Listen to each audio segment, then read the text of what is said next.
우리에게 주시는 하나님 말씀은 누가 내 옷에 손을 대었는가 하는 말씀입니다. 결론적으로 말씀드리면 내 믿음이 너를 구원하였으니 죄로부터 회복되어져서 평안히 가라. 근데 앞에 보면 이런 말씀이 있습니다. 자꾸 시간이 지날수록 병이 깊어지고 있다는 것입니다. 우리에게 말씀을 적용하면 정말 열심히 살아가는데 삶이 자꾸 피폐해져 가는 것입니다. 그리고 가지고 있던 재물도 다 허비했습니다. 그런데 자꾸 삶이 점점 더 어려워지고, 조금 더 이야기하면 생명이 언제까지 지속될 수 있을까 하는 질문, 신학자들에 따라 다르게 이야기하지만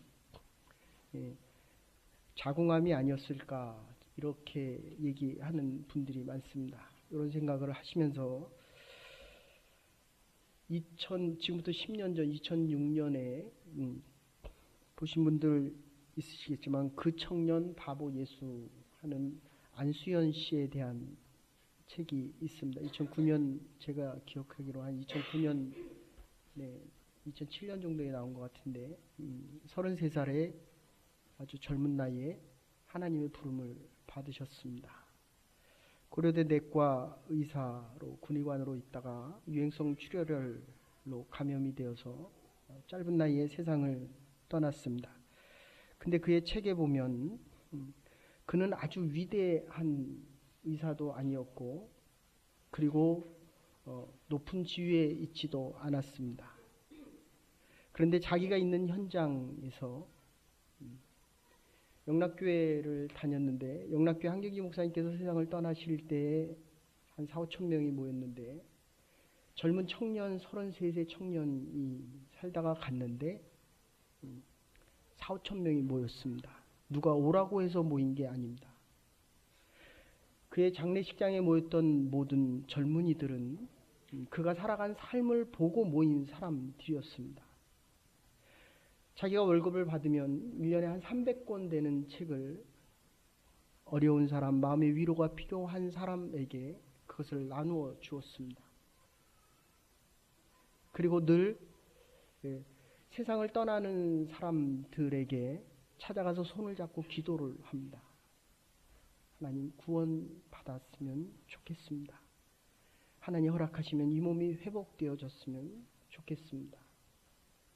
자기가 있는 것을 다 가지고 팔면서 찾아간 젊은이였습니다. 그 책을 읽어보면 과연 내가 목사로서 이렇게 살아갈 수 있을까라는 생각을 해본 적이 있었습니다. 응급실에서 근무하던 어느 날 새벽 2시에 전화 한 통이 걸려왔습니다. 아내 장이 터져서 응급으로 지금 병원 가야 되는데 수술이 가능합니까? 그래서 오십시오라고 했는데 나중에 알고 보니까 H병원에서 응급실로 실려갔다가 의사들이 못 믿어서 이 병원으로 다시 옮기기를 원했던 것입니다. 이게 사실 의료법으로 불가능한 일인데 자기도 모르는 사이에 그냥 오십시오. 4시에 왔는데 그 앞에 수술이 2개 있어서 3시에 2가지 수술이 다 끝났는데 이제 환자가 또 온 것입니다. 그때 동료 의사들이 막 뭐라고 하면서 어떻게 이럴 수가 있느냐. 아무리 응급이라고 해도 이거는 다른 병원에서 옮겨온 사람인데 이럴 수가 있느냐. 그의 아이디는 스티그마였습니다. 갈라디아서 6장 17절에 이후로는 누구든지 나를 괴롭게 하지 말라. 내가 내 몸에 예수의 흔적을 가졌노라.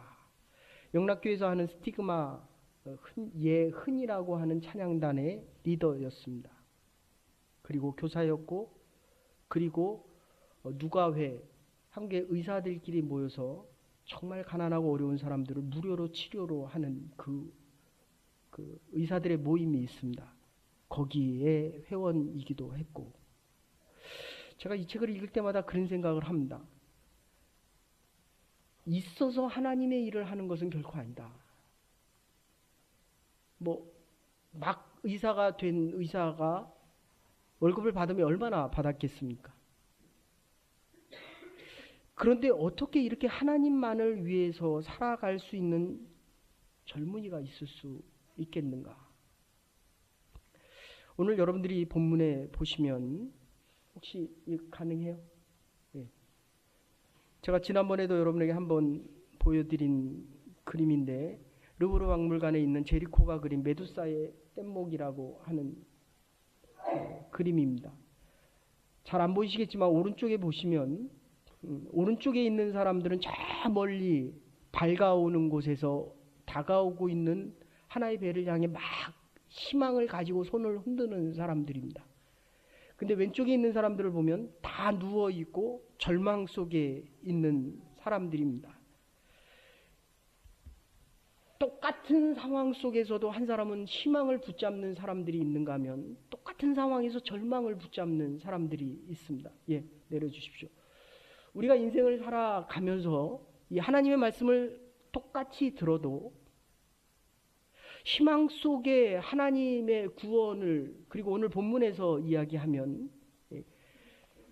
지금 시간이 지날수록 점점 더 위중해지고 있습니다. 가진 돈도 다 썼습니다. 바랄 것이 없었습니다. 그런데 이 절망적인 상황 속에서 절망 속에 살아가는 사람이 있는가 하면 절망 속에서도 잡을 수 있는 그 하나의 희망과 소망을 붙잡으며 살아가는 사람들이 있다는 것입니다. 우리의 인생을 살다 보면 정말 힘들고 어려울 때가 있습니다. 그런데 이 절망하면 소외감을 더 아주 분명하게 느낍니다. 나만이 이러한 외로움과 고통 속에 사는 것 같다라는 생각이 듭니다.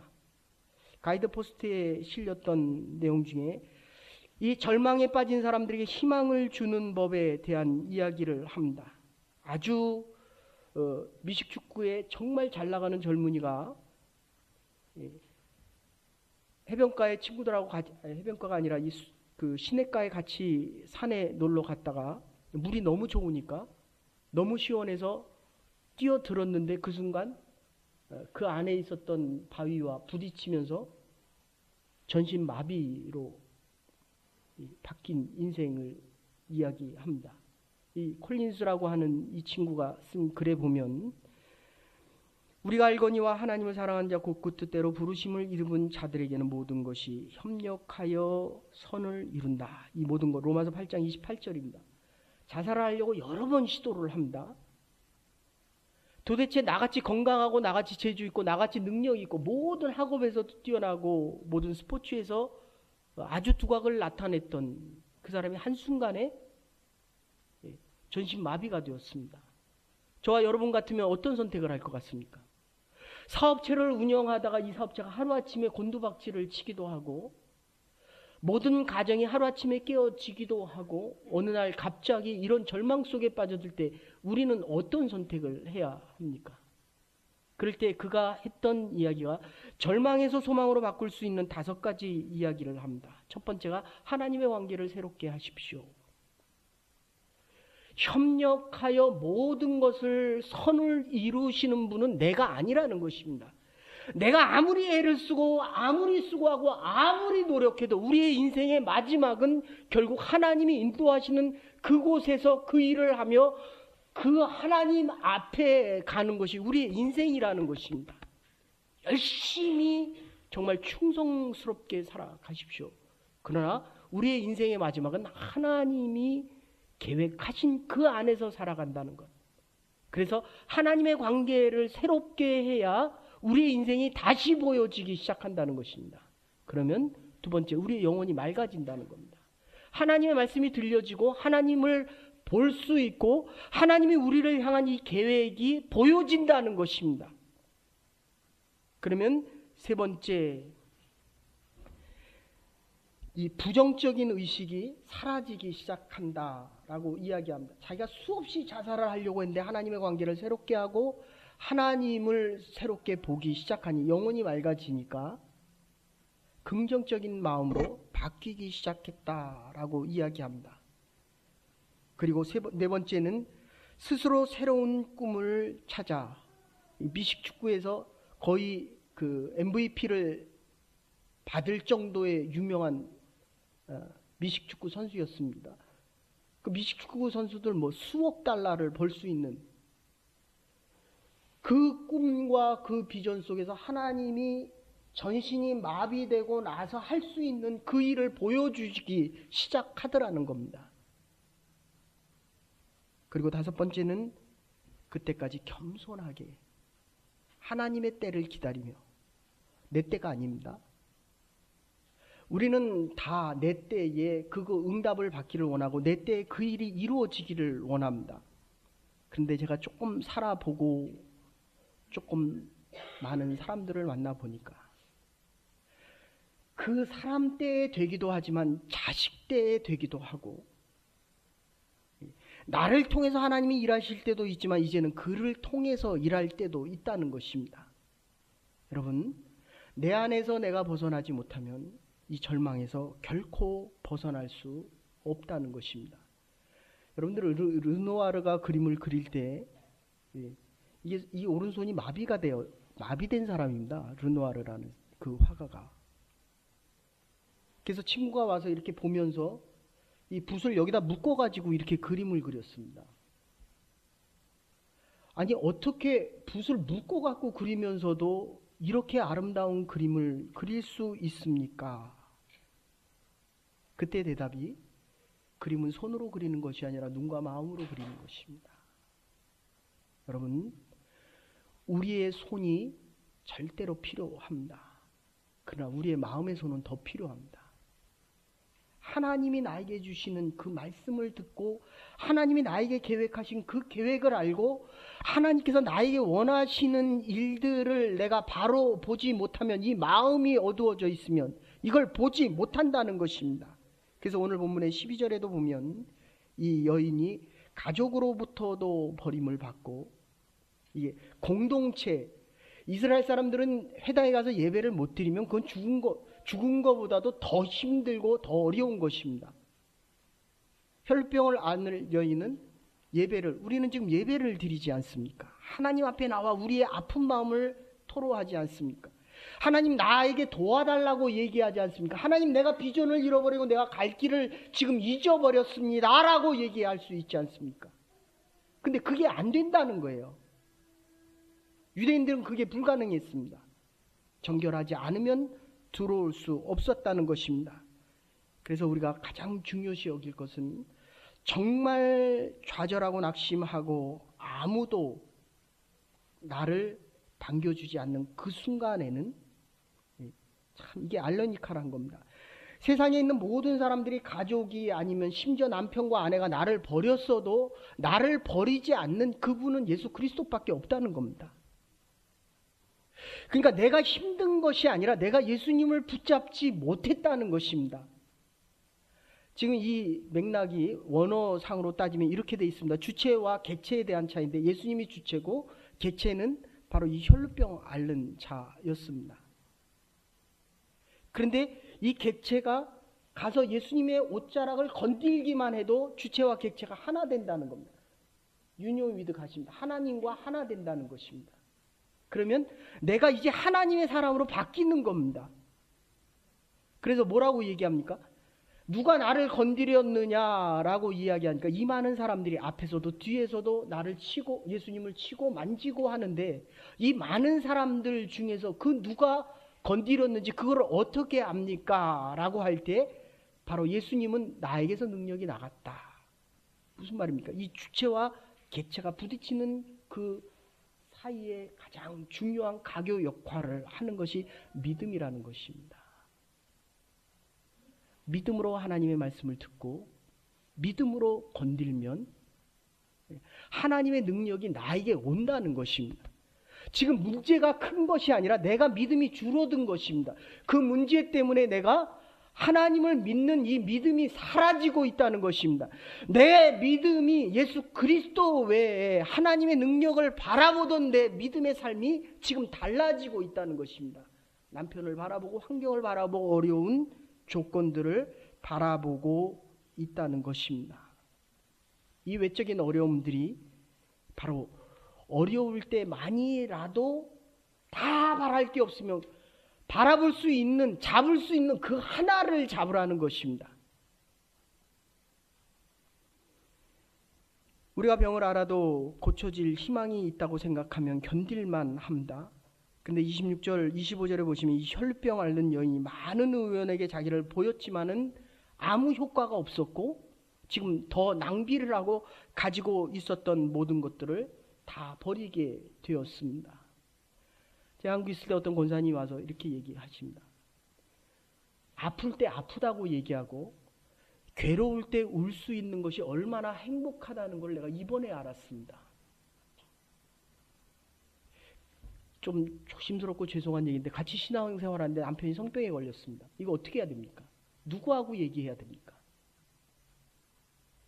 그러니까 내가 가장 믿던 그 사람이 내가 가장 많은 사랑을 주고 이 사람과 일평생 반려자가 돼서 함께 왔는데 나 외에 다른 사람이 있다는 이 사실을 알고 이분이 얼마나 충격을 받았는지, 여러분이 아픈 이야기를 하고 울고 여러분의 마음속에 있는 얘기를 할 수 있는 사람들이 몇 명이나 됩니까? 아무도 없어도 주님한테는 할 수 있다는 겁니다. 적어도 주님에게만은 내 말을 해야 되고 주님 앞에만은 나올 수 있어야 이게 하나님의 사람이요, 우리가 하나님을 믿는 사람이라는 것입니다. 절망과 고통 중에 있는 사람, 예수님의 옷자락이라도 만질 수 있어야 한다는 것입니다. 요한복음 5장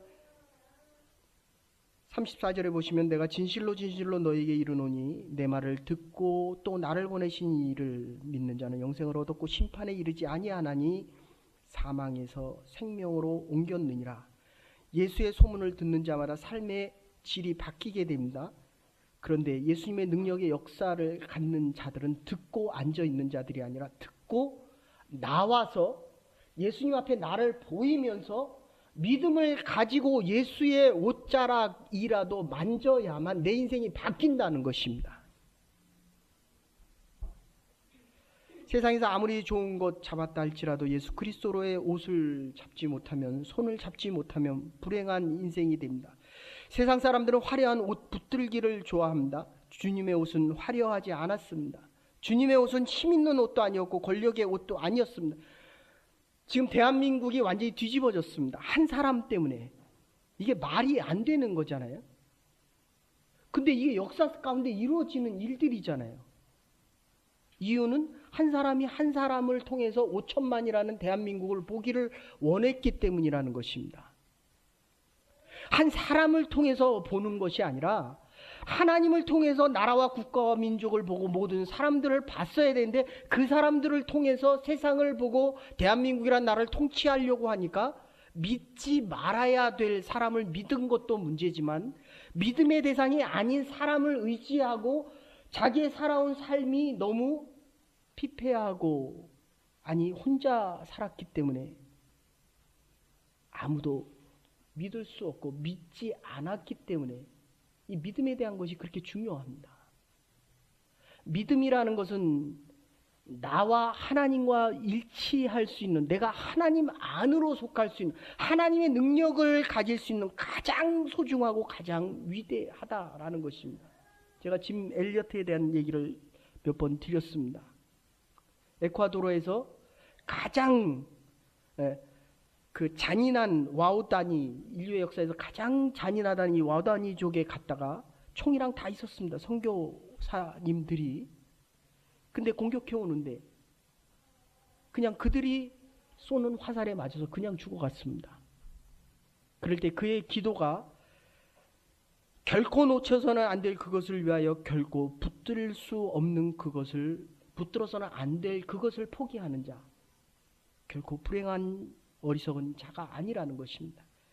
주님 저를 붙드소서, 주님 우리를 지금 붙들어 주소서, 그리고 주님 원하는 대로 우리를 만들어 주소서, 그리고 우리를 사용하여 주시옵소서, 써 주시옵소서.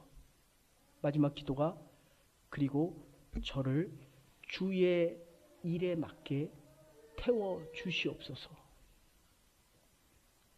그의 아내에게 인터뷰할 때 그렇게 물어봅니다. 당신의 남편이 세상을 떠난 것이 참 얼마나 마음이 아픕니까? 그럴 때 그 아내가 그렇게 이야기합니다.